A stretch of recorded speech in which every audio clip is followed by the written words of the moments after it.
Well, I don't have words, so that's fine. Yeah, let's please give that another round of applause.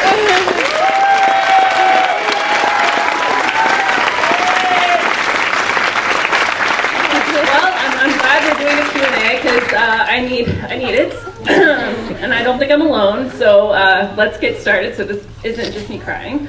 Let's bring up first Vanessa Marshall.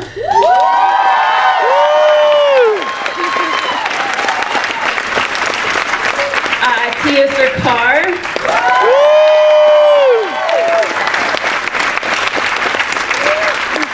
Blum.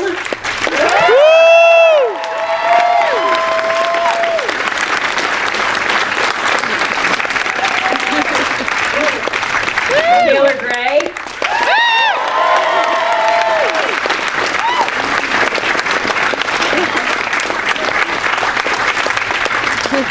And Dave Filoni.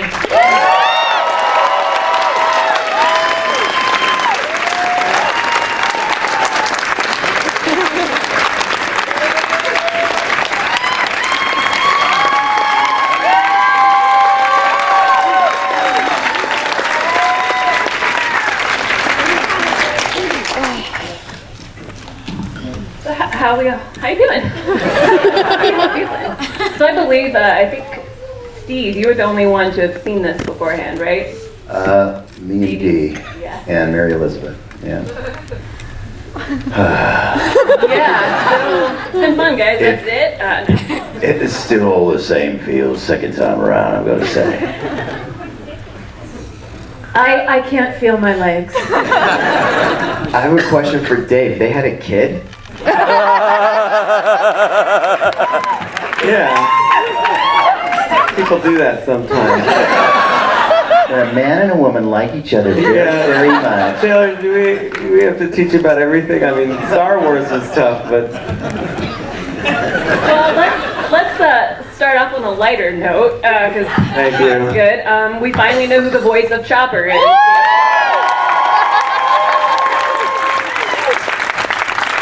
What made you decide it was time to give that secret away? The show's over.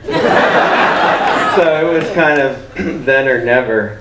I'll have you know that at Celebration, a little tiny child, as usual, asked me Eliza! who played Chopper. Eliza Peralta! I absolutely told her the truth. And she never said anything. I think probably because it was disappointing. And she was like, it's kind of like a Santa Claus thing. You're like, oh, really? Huh. No, it's not real, Tia. Don't look at me like that. But you understand. Never mind. Did you hire her? Huh? Did you hire her? Who? The little girl? No. Did she get the secret? No, she just did. Oh. Kids are smart that way. They make promises and they keep it. That's why they get Star Wars. They understand it. So there was a lot of emotion in those episodes, but to say the least. But Vanessa, what surprised you most about that ending? Oh, baby.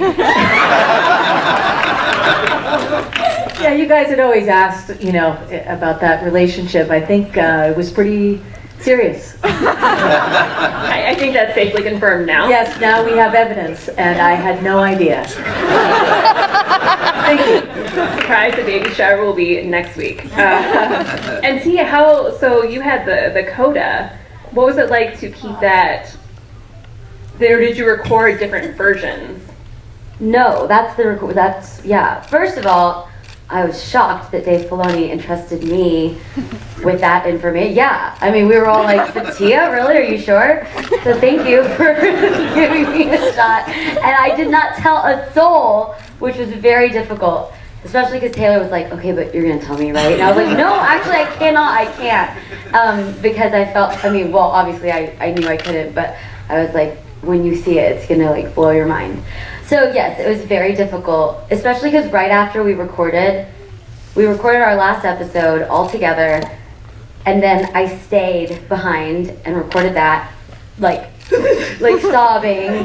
When I read that part, I was like, and then we all had a really nice dinner, like a big wrap party dinner directly after that. And I was like, I know things that I can't share for a year, or maybe not a year, but a very long time. So it's been tough, but I'm so happy that You're the weight is off your shoulders.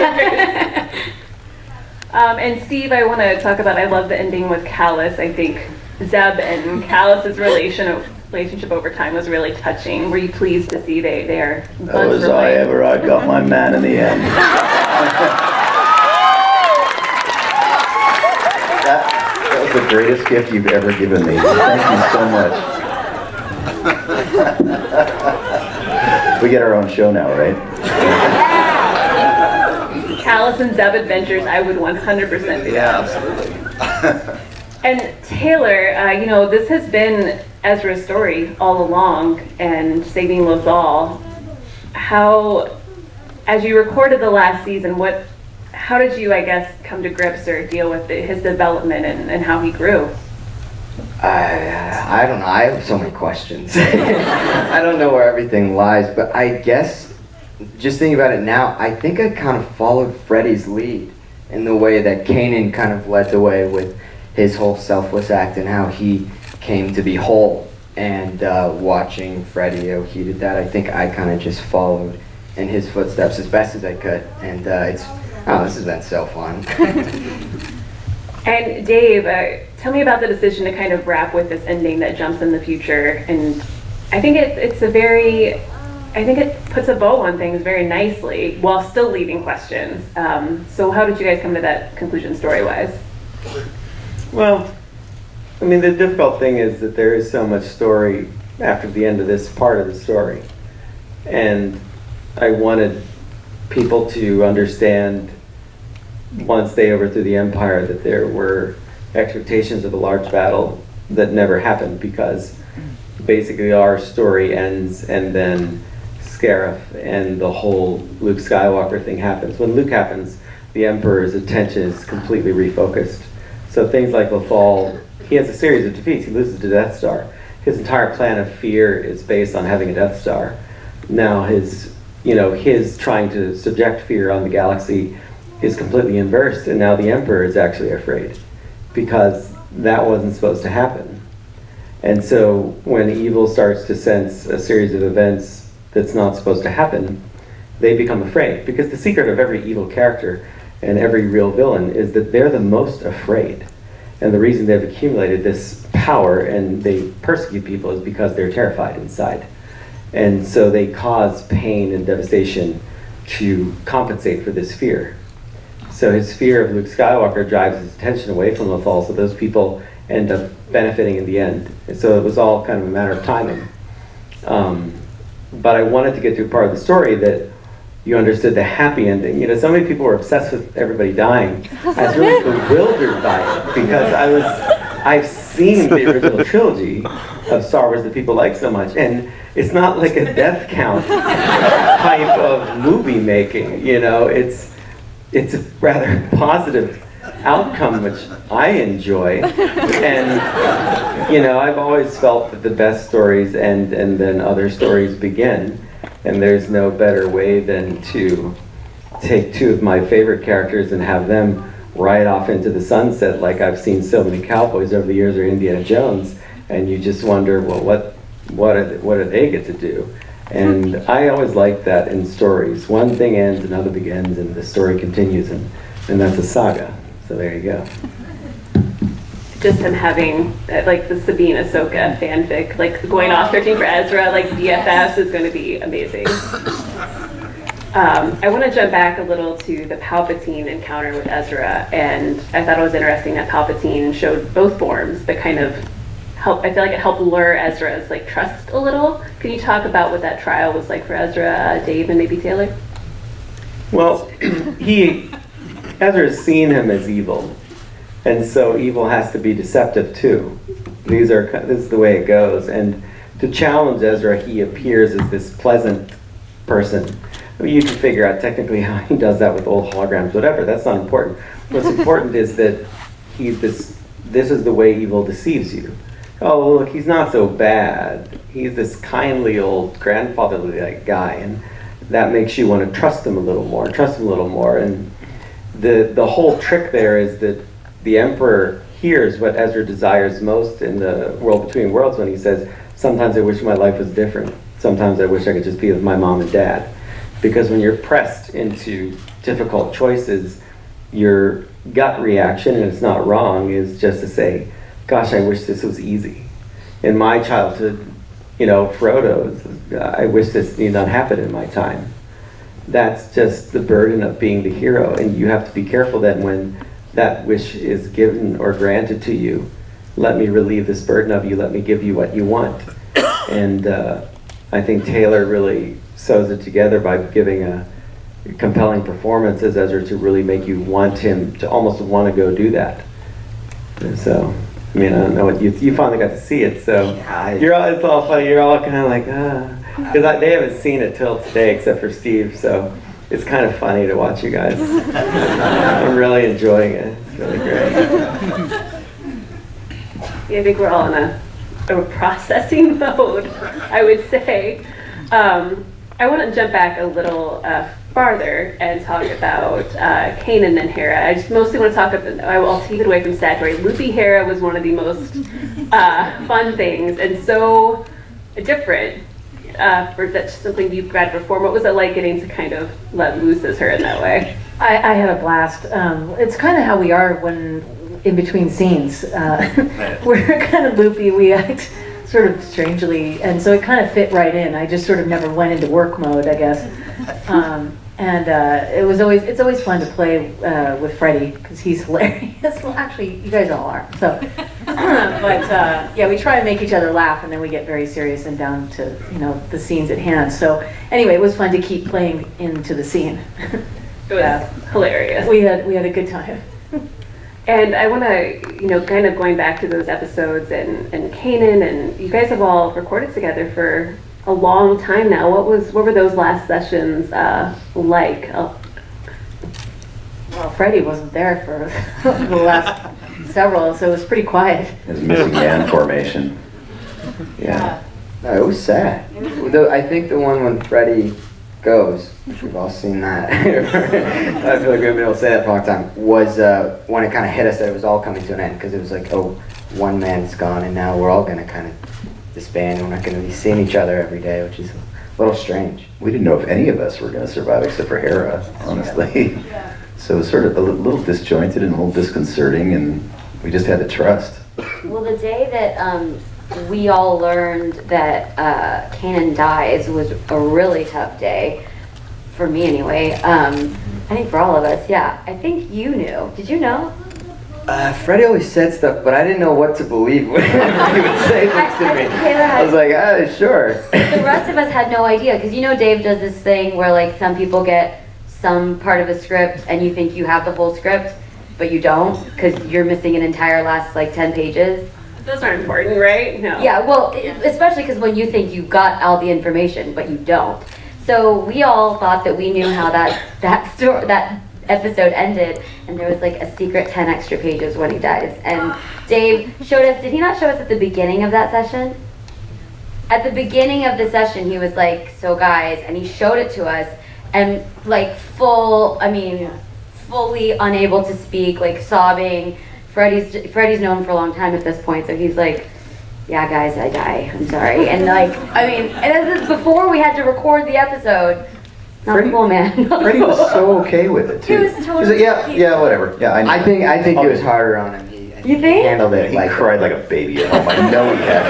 Well, you've always said that. I don't think so. No. He's not here. He can't handle it. He's been adamant about it as a fact for years. We would talk about it, and he and I would, when you guys were all doing whatever weird things you do, we would be in the corner, and he's like, yo, dude, you decided to kill me yet, right? I'm like, I know it's the way, but I don't know how to do it yet. And he's like, well, I've been thinking about that, but then I found a good way to do it, and he was very excited about that. So we just figured it out. But he's right. He's right. It's what it had. But you need commitment on his part to be able to pull it off and understand why Kanan's doing it. And you guys had to know at the beginning of the session, because I didn't want you to get distracted when you got to it. I didn't think it would be good for us to be shocked at the end of our own record. We weren't shocked. So I wanted you to prepare yourselves, and you guys then fully understood what the whole episode was about. And I know you guys will deliver. So, I mean, for me, I'll say this, I don't tell you many nice things, but one of the sadder things about finishing a show is not seeing the people as much. You work with people relentlessly for years under a lot of pressure and timelines, and I thoroughly enjoy directing you guys. It is a real privilege to just guide you through this, to have you access the best that you're capable of. That's all you need as a director, and you guys were fully immersed in this thing, and I think made some really memorable characters, and I'm so proud of you guys. So thank you.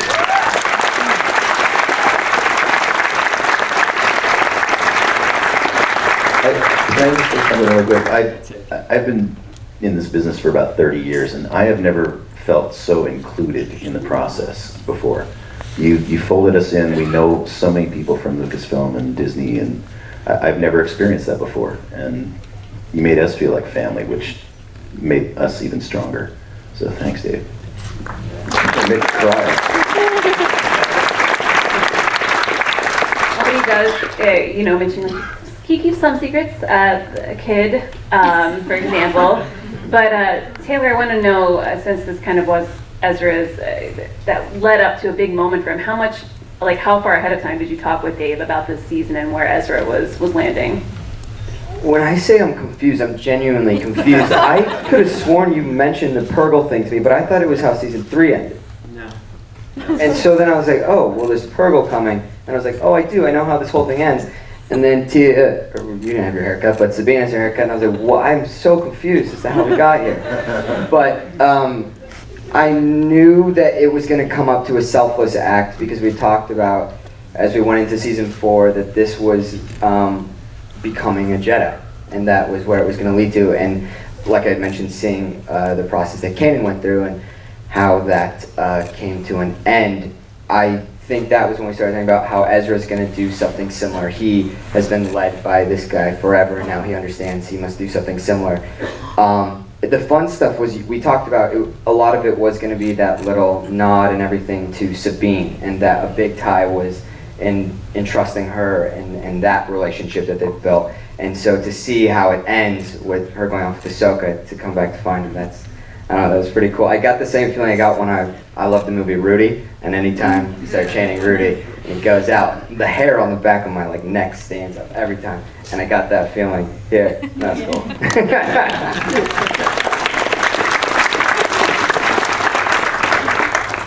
One thing I really liked about this season is there's been a lot of aspects of nature with the wolves, and then with the Proga. Thank you.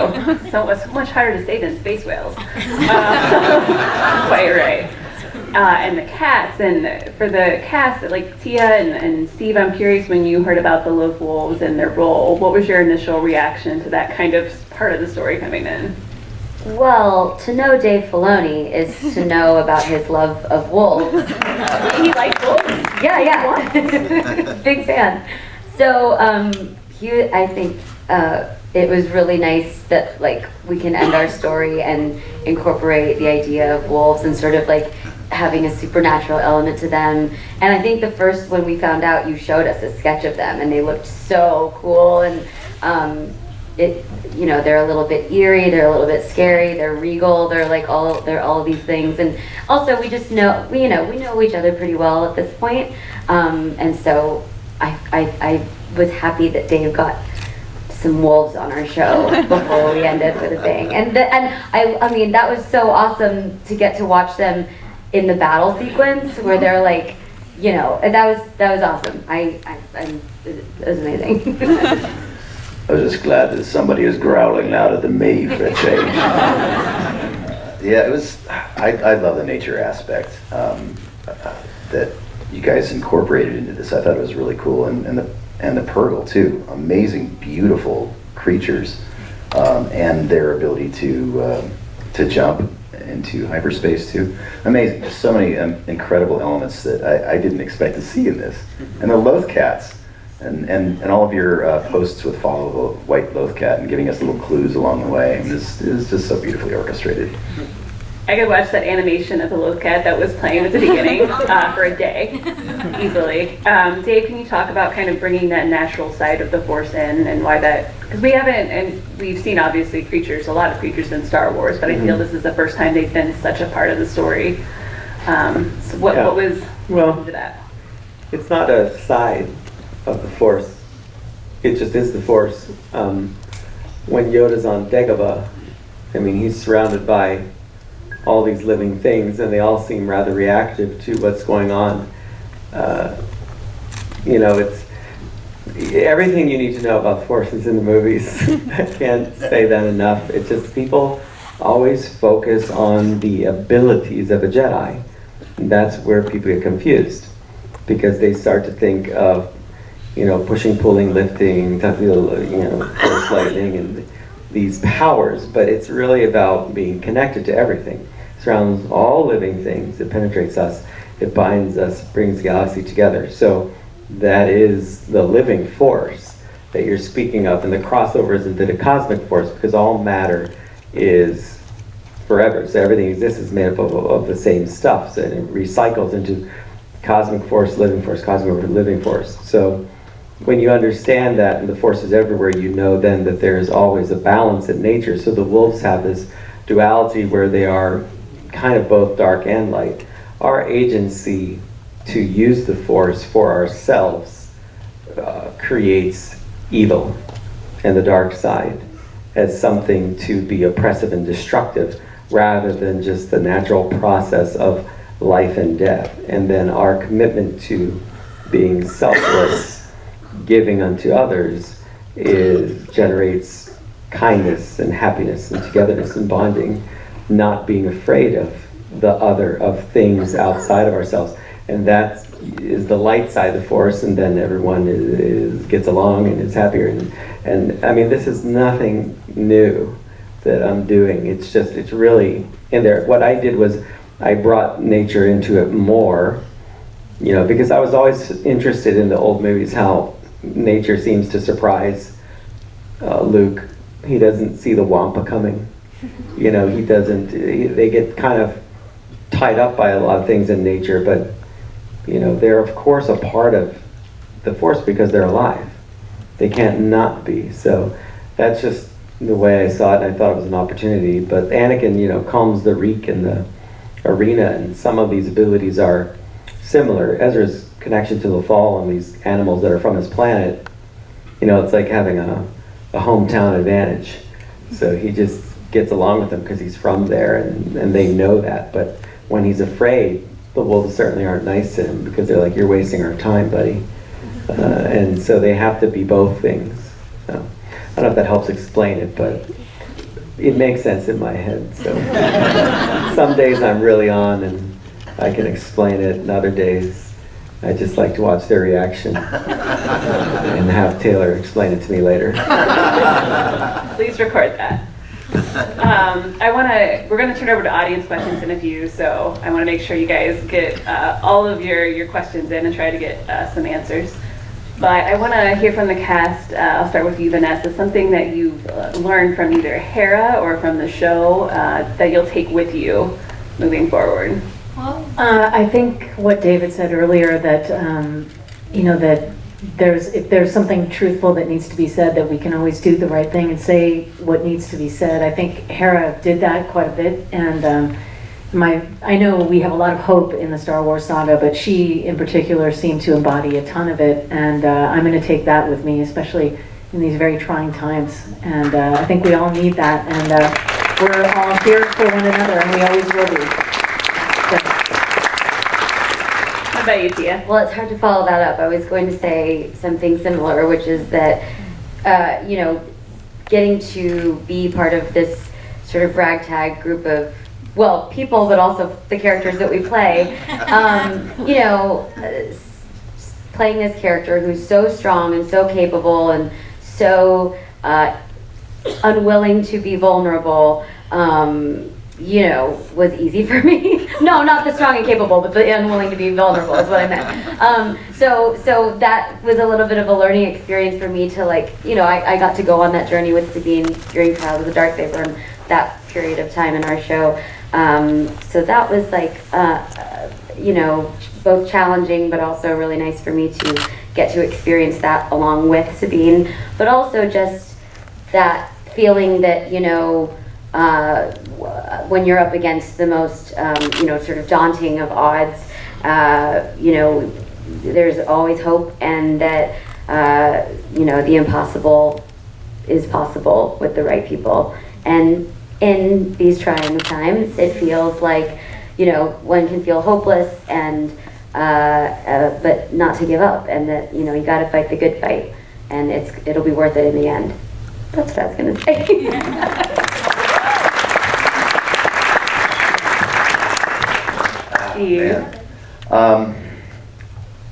Despite Zeb's appearance, he's sort of a nurturer in the end to some degree. He's a brother and he's a father figure. I kind of had that stuff down going in, but the thing that was more difficult for me, just personally, was that ability to charge in, not knowing what's on the other side, and sometimes just not thinking about it, and thinking more about the bigger picture, about the people I'm protecting, and how important my family is to me.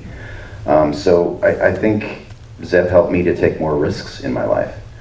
And then conversely, I got to play some dark side guys too. I got to play a lot. Dave let me play a lot of troopers and bad guys. And my fiance, Mary Elizabeth McGlynn, was Governor Price. So we got to explore that side of it too. And I feel like I had a complete lifetime during the course of recording the show, a complete experience as a person and as a character. So, yeah, a pretty cool way to wrap it up.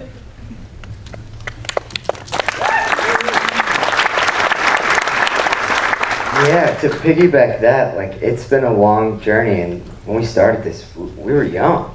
We were all young. I couldn't even do a lot of things at the time, and it's funny because I feel like I've learned a lot as all of our lives parallel the lives of a Jedi, in other words, in the sense that we're all trying to be the best us that we can be. And there were a lot of times when I saw that some of the scripts and advice that was being given and showered upon Ezra were the same thing that I needed in my own life at the time, and just getting through the trials and tribulations of maturing as a person and trying to be a good person at all times. And that was really cool because I think it shows how well you guys wrote it and how applicable it is to our lives, and why Star Wars is what it is. But also just the thing of hope, like this last episode, to see all the people cheering as everyone flies over and they've conquered what seemed insurmountable odds. That's what makes you feel alive, and that's what this world's all about. And when you have a lot of people banding together for the right thing, you can move mountains. And I think that's what Star Wars is, and what that shows is Ezra didn't really have anyone at the start of this, and you put together a lot of good people doing the right thing, and you can make some magic. Pretty cool.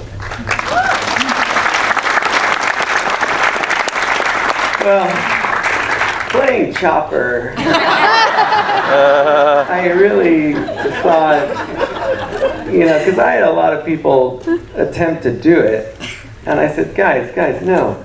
Chopper's like a likable jerk, so let me show you what that's like. And I'm good at that. I found that out. I can be likable but a jerk. Ask my wife. And it turns out that I wound up playing Chopper.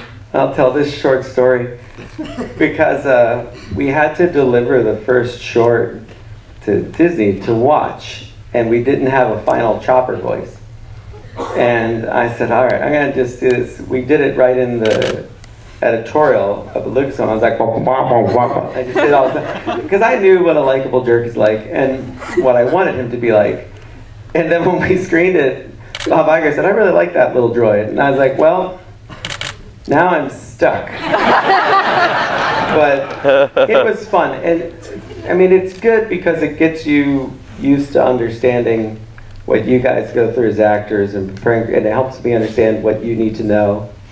You know, also this whole experience, I made Star Wars with George for a decade, you know, and then I suddenly had to make it without him.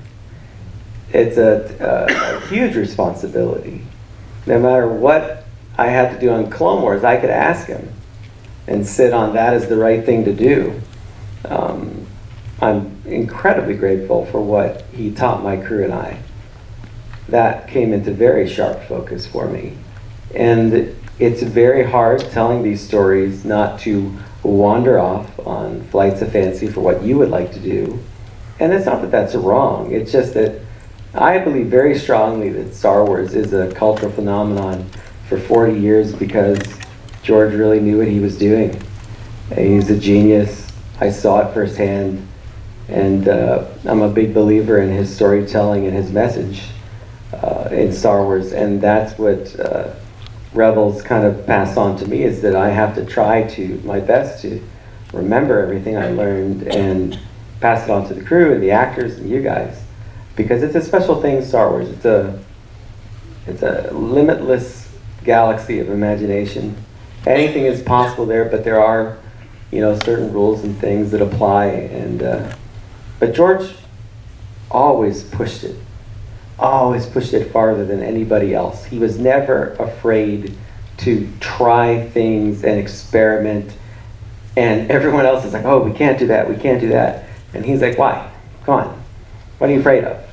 And he used to say, you know, to me, don't be afraid, was the whole key to this. And it's funny because it's the key to everything, right? When you're afraid, you start to make mistakes.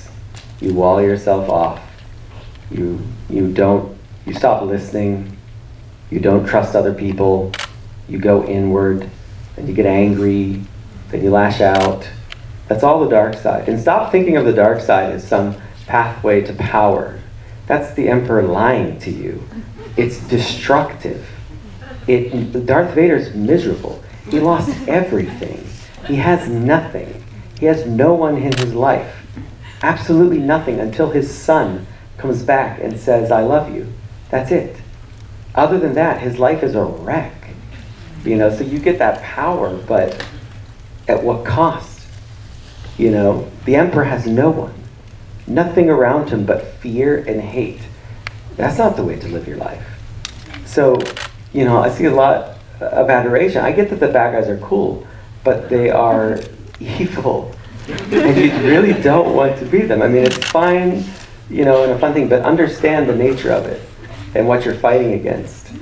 And how, even in the end, it takes the work of everybody.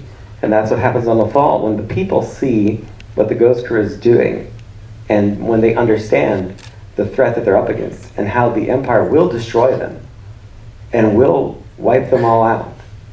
Now they're afraid, but they see those people have been rallying. We've seen them for years. So we can get behind that. They really win on the planet because the people go with them too. And so the stormtroopers that are left on the Thal have no shot, because now the people are not afraid of them anymore. And they're going to fight back, and that's how you win in the end. So, blah blah blah. I could go on, blah blah blah blah blah blah. The whole thing. Now I can do that. See, I never did it for them. They always ask me, do the chopper thing. I'm like, no, I'm not going to do it for you. I do it alone in a secluded location that you've never seen me perform the chopper before, and it probably will never happen again unless I get like a commercial deal or something. I don't care. Maybe we can do it in Rebels on Ice. Rebels on Ice. Hey. You know what's sad is I could do that because I play hockey, so that's not a stretch. That's not a stretch. I can just sit there and block stuff like a little goalie, spin around the arms, wah, wah, wah, wah, you know, like, yeah. Well, look how tickled Tiya is. so She's good at never the seen song. that. I'm delighted. I'm delighted, yeah. We've been bugging him to do this for years, you guys. You have no idea. Yeah, I'll bring my Leku. Let's go. Yeah, great. Yeah, and it's true. On the ice? Go over to the Pickwick. Before we start So- the audience tuning, I want to know, is Kevin Kiner in the house? Woo! Yes, no, maybe not. He's sick. He's I got an email from him. Oh, He's well, let's actually give him not a round well. of applause. Yeah, he deserves it. He's amazing. He holds the whole thing together. He really does. Yeah, the music, it's always incredible, but the last season, the last handful of episodes, so. Yeah, I love it. I just sit there, and because I know the images so well, I love listening to the music, and I just think about it sometimes. Like Kevin and I have collaborated for 12 years, and his music's just gotten better and better and better, and it's everything you could hope. When George talks about how the music was the thing that he loved the most sometimes in the old movies, I totally get that now, because Kevin's stuff is just amazing to me. His team is here, and they did a great job. Sean's here.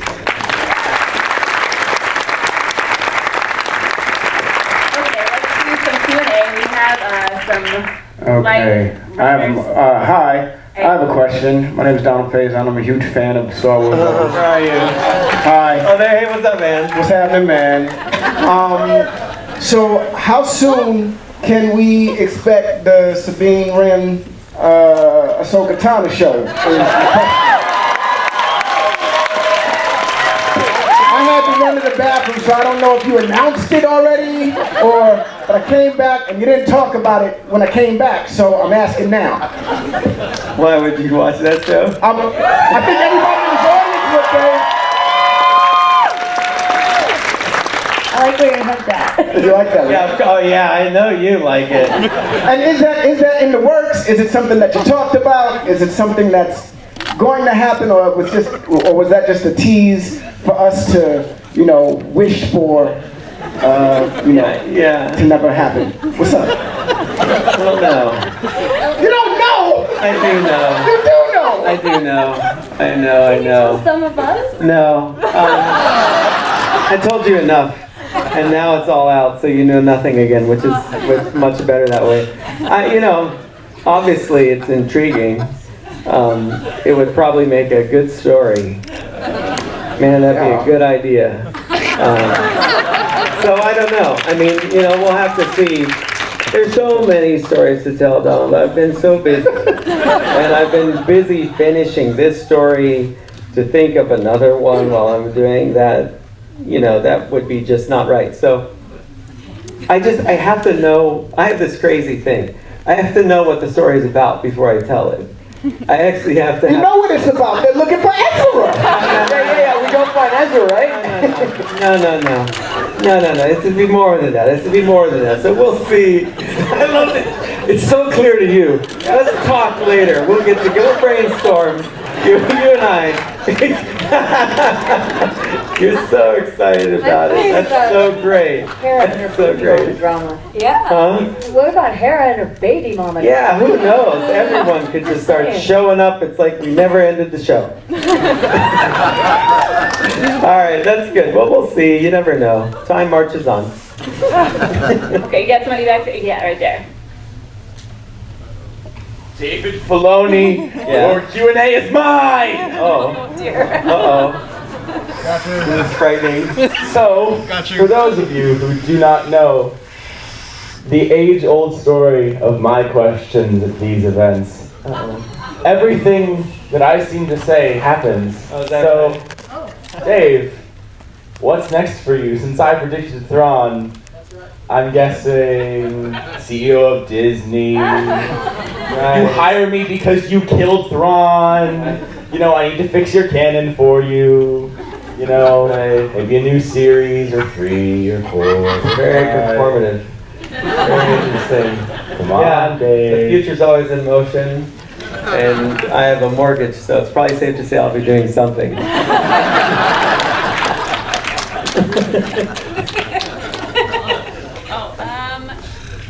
Right there. Thank you, everyone, for coming and putting on this event.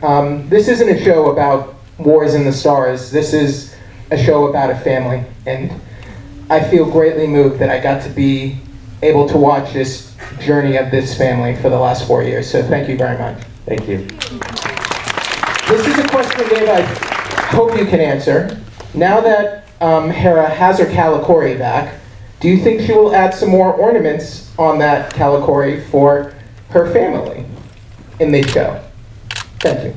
Well, she got, yeah, go ahead. You take it. You take it. Well, I'm guessing she kind of has a new, she has a new arrival, so does that count? Yeah, we're gonna put another little triangle and Notch the on other there? triangle, and yeah. We should have like a Calicory building block, you like those little wood blocks with magnets in them, and they could like, we could do a whole little thing. We'll workshop it. Yeah, but I would think so. We were talking about figuring all the details of the Calicory out, because it turned out to be a pretty unique object. Can we go in over here? Yes. Hi, I'm Federica, and I just want to start by saying, oh my gosh, I'm so happy to have been part of this journey of seeing a family with Star Wars. Just that beautiful combination, it's amazing. With that said, I'm an aspiring storyteller. I want to work in animation. And seeing these characters go through, but seeing you guys all go through this too, especially you, Dave. Dave, what were the original goals that you saw? Like when you first started Rebels, like what were the goals, one of the key moments that you wanted to really express, and how did that change throughout until the end? Well, I mean, we started with the nucleus of this family, and Simon Kinberg, you know, was really forging this idea. He was very adamant about it's a family show, and I mean, in the beginning it was basically Simon, Carrie Beck, me, and Carrie Hart, and we all, none of us knew each other prior to this show. And I bring that up because it's like, storytelling in film is a collaboration. It's not always just about what you want, it's about what the group wants to achieve, and you have to all kind of be on the same page or you're not going to get anything done. Well, we were all always bizarrely on the same page. We all liked the character dynamics we were setting up, what the characters were going to be like. We liked the actors that came in. We all picked like the same people. So we knew that there was this family dynamic. We didn't have a reason for being, I felt, that was strong for a while, other than this was a show about rebels and a family.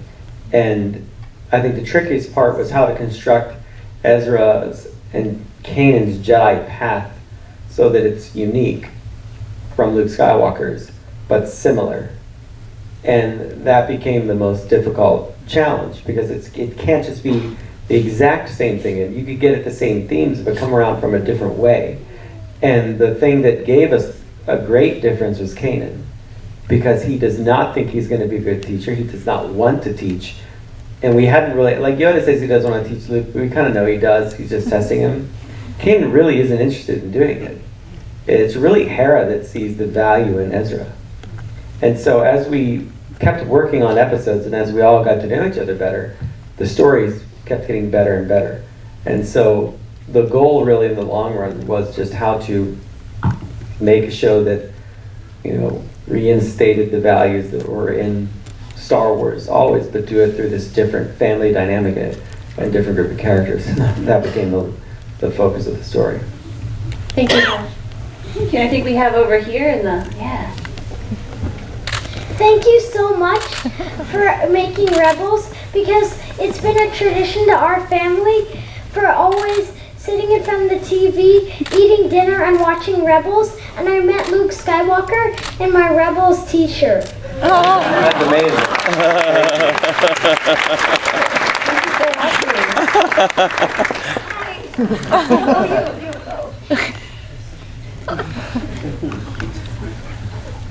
Thank you very much. Can I give you a card? Oh. Yes. Sure. Oh. Hello, boys. How are you? Thank you so much, guys. Thank you. No, you're welcome, Paul. Thank you. Oh my gosh, look at that. That's amazing. Got that down. Oh, and take another question over here.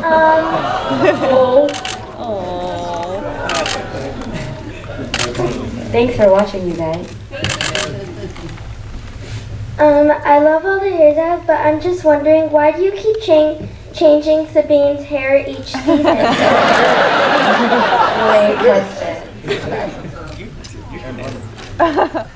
Well, Yeah, I liked it. Okay. It was in your contract, wasn't it? No, I think that, well, you know, Sabine is a munitions expert and a warrior, but then she's also has this artistic side, and she loves art and beautiful aesthetics, and also she's a teenager, so she likes to change it up. So I think it's just purely from, you know, a standpoint of wanting to keep changing her look, and maybe she likes to change her mind a little bit, and sometimes she wants purple hair, sometimes she wants blue hair. And why not have both? So I think she likes, and of course she loves, her armor is she's a Mandalorian, so her armor is very important to her. So decorating her armor, I think, is really meaningful for her from her Mandalorian background. But I think the hair is just for fun. Yeah, and it takes a cosplayer about a year to finish. That's not you. That's not on me. That's you. Costume. And so, as a creative person, I know that the only thing that, you know, finishing a project is sad, and so I don't want these sad cosplayers out there. So I refresh it. And then they have a moment where like, oh gosh, it changed. But they're actually then really excited because then they get to go back in the garage and work on costume, repaint the armor. You know, it's like a whole process they get to do, and they get to find the details and chat online about it. And so it really is feeding a need. I wouldn't have done it, but I know this need exists, and so I fulfill that need. And I asked you what color hair sometimes, and so you're complicit in this plan. Don't act like you're not.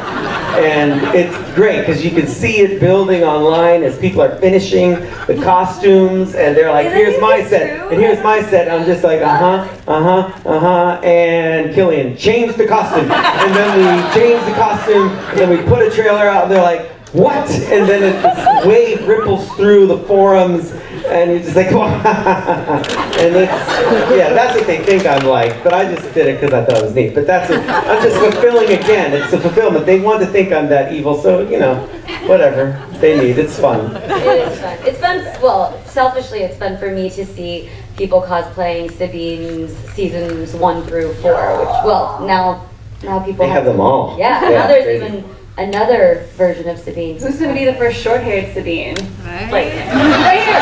It's a race now, see? Again. Tweet me. See, and look how excited she is, because it changed. I haven't changed it. She just go home, I got the same costume. No, change is good. Okay, if you have a question, yeah, over there. Hello. So, one of my favorite parts of watching Rebels has been a lot of the nods back to Clone Wars and just Star Wars in general. It's always it's like watching a master, you know, with this notebook. It's like, okay, I got this story, I got this story. And I love that no little detail goes unchecked, you know, even just seeing the mask on there just now was amazing. How much of Rebels was already in your head when you were making Clone Wars, or vice versa, you know, how much of it, you know, did you really, with Rebels, be like, man, I really wish I could bring that, but you weren't able to?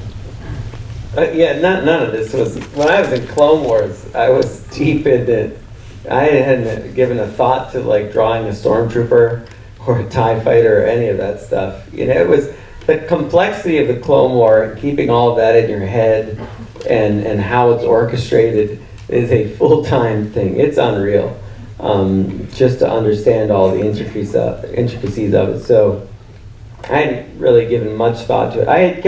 The only thing that I had thought was what's going to happen to Ahsoka and Rex. So that I gave a tremendous amount of thought. And some of those thoughts then wound up in Rebels.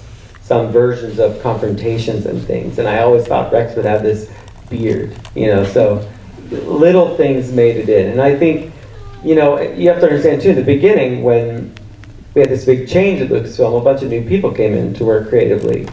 And so there was like this feeling out process, and I didn't want to be like, well, I want to use all of my characters. Because that doesn't feel right. That's not collaboration, you know, so it was better that we, in the first season, really created a bunch of characters together. And then we started bringing characters in. But I don't think any of us were ready for the excitement when Ahsoka came down that ladder. I mean, that really, to be honest, caught us all by surprise. We really didn't understand what we were getting into there. And then it became clear that it was awesome. And it's great when the audience reacts the way that you feel, and you're like, okay, but it could never really be about her. It had to be about Ezra. So we were careful how we used all the characters that we brought in from Clone Wars. And, because otherwise it's just self-serving. All the clones are sitting right up there, by the way. D. Bradley Baker is with us tonight. All the clones, every single one. Yeah.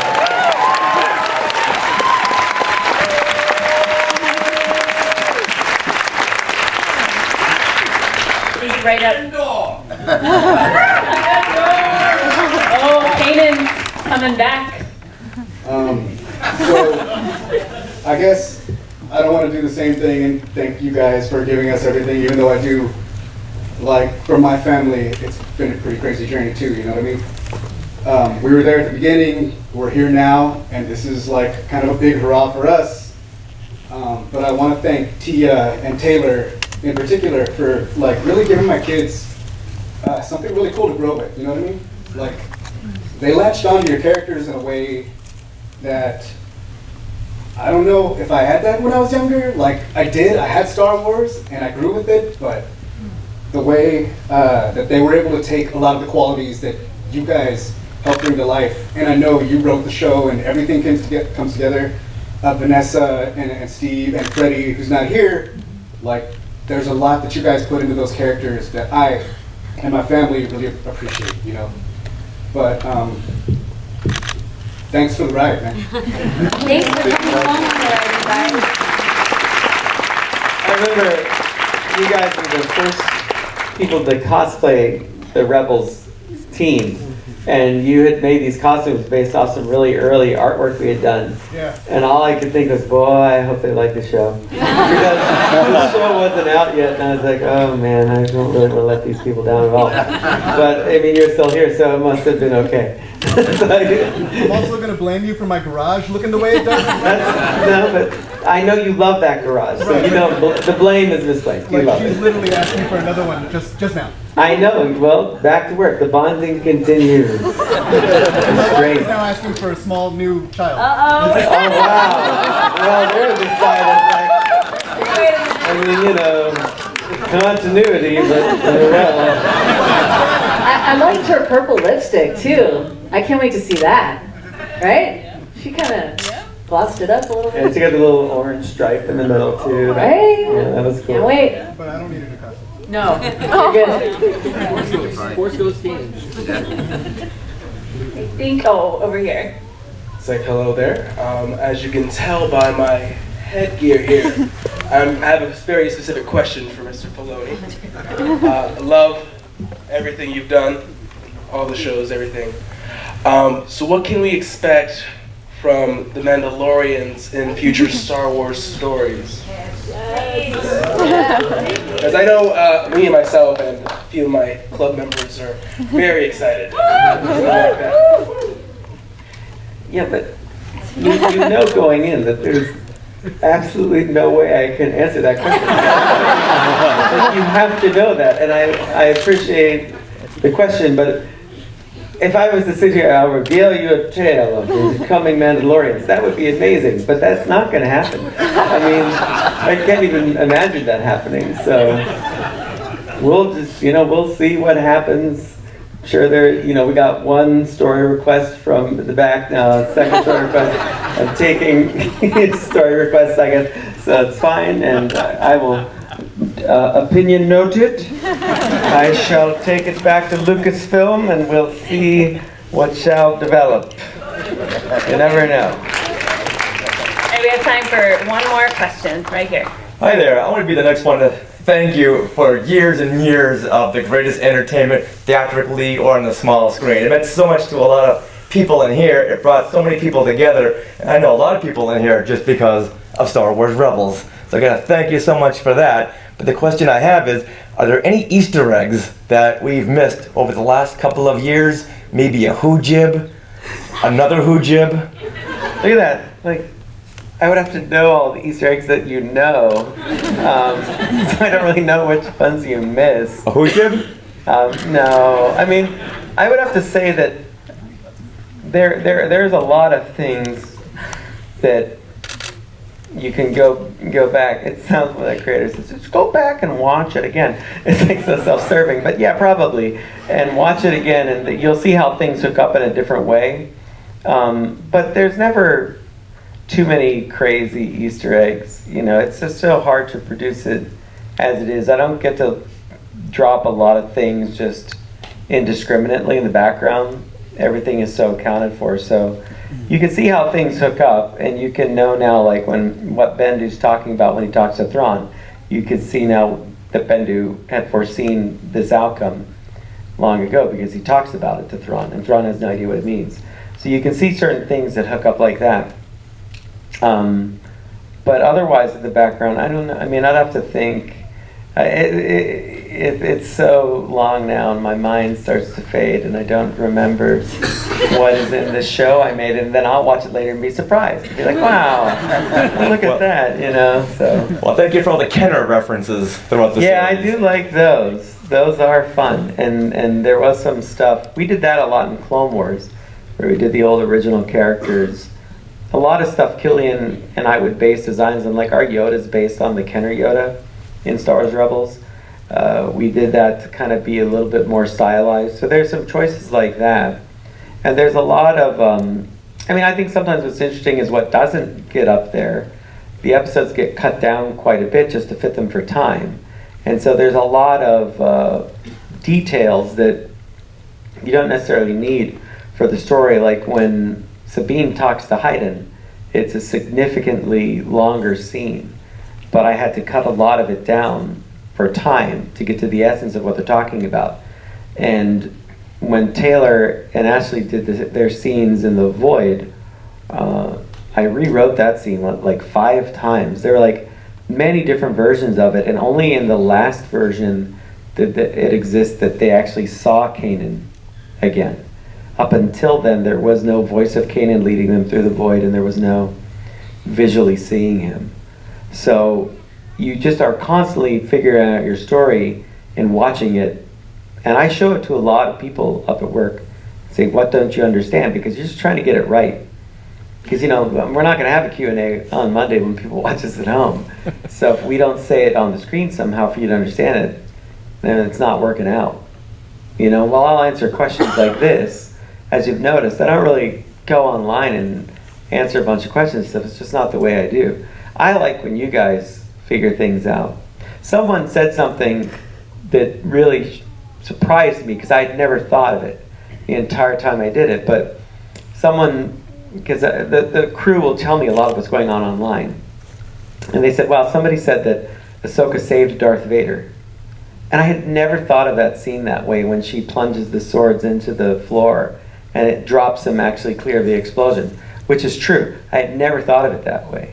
So I found that really compelling. It's not what I intended, but I found it interesting. And so maybe that, I don't know that that's necessarily wrong.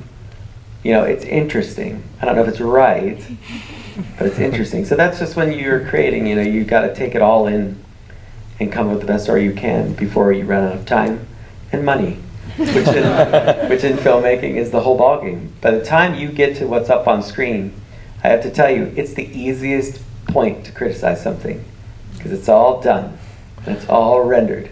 And I will bet you 9 times out of 10 when you come out of a theater of anything and go, well, I would have done this, the people that made it go, we know. But you know, you fix what you can. On this last arc, I called the most retakes I ever called in Rebels of all 4 seasons. And that's a credit to the production staff, you know, and I have to say that, like, while we haven't had, you know, a female directing on animation yet, which, you know, something that I'd like to remedy, my production staff is predominantly women, and anyone that tries to tell me that's not a creative job is out of their mind. They create in ways that I just can't, and I don't understand. I tell them I have an idea, and both Caroline, who produced, you know, the last 2 seasons, and Athena Patia, who produced Clone Wars with me, and Rebels, they are wizards. they are geniuses in every sense of the word at how they figure it out to make these impossible visuals happen in the time frame we have. They are so creative. And anybody that's working in the animation field or filmmaking, when you're an artist or an actor, you are wrong not to value your production staff, your producers, because they will make your dream happen. They will make it reality. And so, you know, I cannot understate the importance of all of them to what you witnessed today. They deserve a large amount of credit. So thank you to all of them. Thank you very, very much. Thank you to all of you. Really appreciate it. Thank you for the past 4 seasons. Please give them a round of applause.